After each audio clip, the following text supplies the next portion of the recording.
take the verdict, I would like to share my testimony regarding CMS's were about speech generating iPads. This is my story about how the iPad made a difference in my life.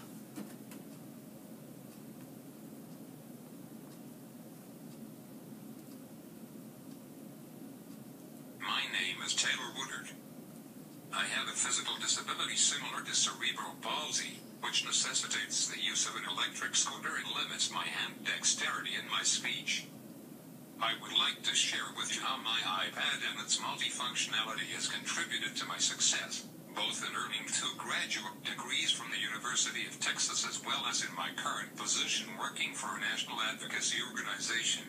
In 2009, I graduated in the top 4% of my class from Trinity University, a highly regarded liberal arts university in San Antonio, Texas.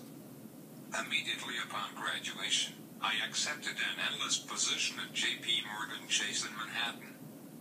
This allowed me to participate in a management program in which recent college graduates rotate through a number of positions within the firm within a 2-year span. As I completed the training, I noticed one thing consistently missing from my skill set was a reliable and readable method of note-taking.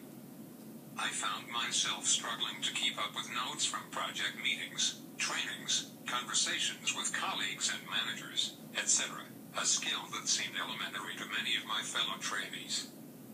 Some days, it is a struggle just to hold a fork, much less hold a pencil and notepad while capturing important work-related details. I knew in order to stay competitive with my peers I needed to find a method of taking legible notes electronically.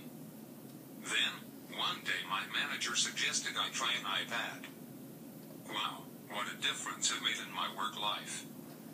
Almost instantly my productivity increased, as I now had the ability to jot down my manager's instructions and other work-related details. Even after I left the firm to pursue advanced degrees in public policy and social work, the iPad continued to be the best assistive technology device out there for someone with my challenges, all for a fraction of the cost of other devices covered by Medicare. One of its greatest strengths is its multifunctionality. I could now easily record class lectures, be a highly competitive intern, capture complex diagrams and charts from the blackboard via the camera function, and fully participate in every aspect of graduate life. And an expensive, $5 speech-generating app enabled me to independently deliver my graduate capstone project presentation to my class with ease. As technology improved, I found myself able to do something the vast majority of Americans do constantly and without thinking: text. Texting on an iPhone, with its tiny screen and keyboard, is simply too complex for someone with dexterity challenges. But on an iPad, texting instantly became a piece of cake for me. Not only did the ability to text open doors for me socially, it also added a measure of safety to my life I didn't have before. Currently, I am living with a relative more than 1,500 miles away from my immediate family in an unfamiliar metropolitan area, a daunting situation for any recent graduate, not to mention one with physical and oral challenges. But thanks to my iPad, with its multifunctionality and speech-generating ability, I now have greater independence and safety. For instance, should my scooter malfunction, I simply use my speech replacement app to request assistance from those unfamiliar with my communication style. I no longer have to worry my unique speech patterns will prevent me from receiving the assistance I need. Last August, I graduated again at the top of my class in both of my chosen fields, and quickly found my present position, where I have had the opportunity to achieve a lifelong dream, advocating on behalf of people with disabilities. There is no doubt in my mind, or in the mind of my family, that this speech-generating, multifunctional device has contributed significantly to the fulfillment of that goal. I hope my story has illustrated how transforming a multifunctional iPad with a cheap text-to-speech app can be for individuals with disabilities.